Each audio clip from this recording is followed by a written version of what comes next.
This is the homework for 518, 519, and 520.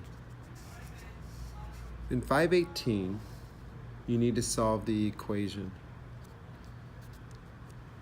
We're going to use a method called the fraction buster. We want to eliminate the denominators in these first two terms. And the way you do it is by finding the least common multiple. The least common multiple for 2 and 6. So multiples of 2 are 2, 4, 6, 8, 10. Multiples of 6 are 6, 12, 18. So the least common multiple that they have is 6. And the reason why you do that is because when I multiply the left term, the left side of the equation and the right side of the equation, both by the least common multiple, which is 6, you can see that 6 multiplied by x over 2, when you see that, you can cross cancel here.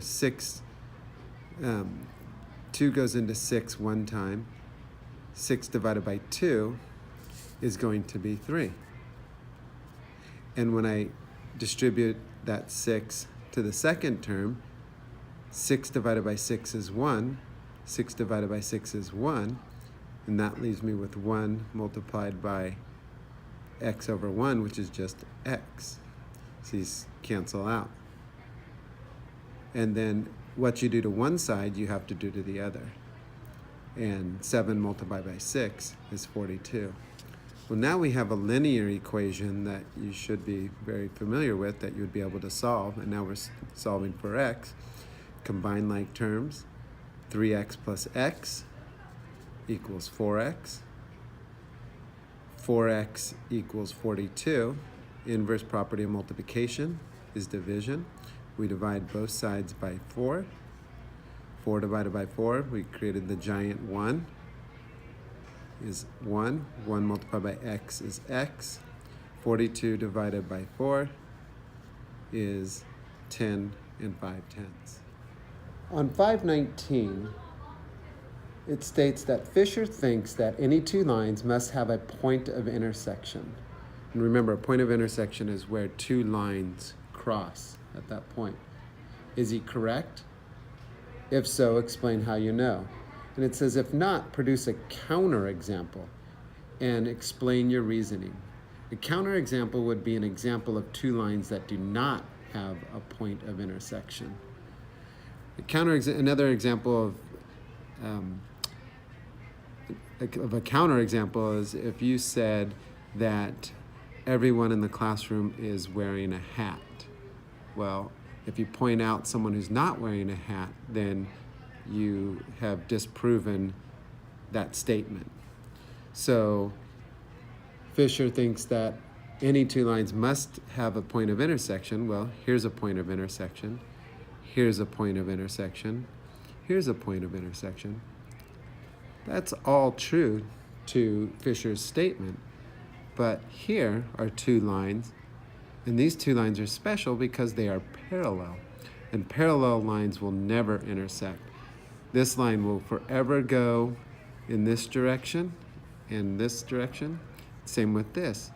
And since they're parallel, they will never meet. In problem 520, it states that in the last election, candidate B received twice as many votes as candidate A. So here we have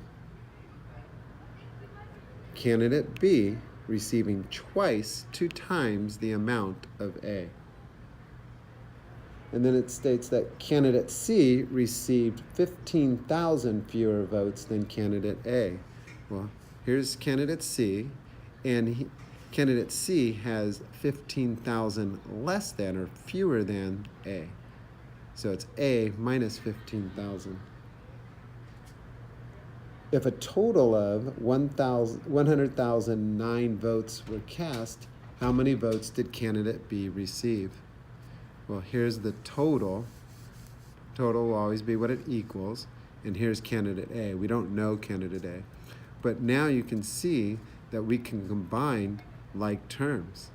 We have A plus 2A plus A, which gives us 4A.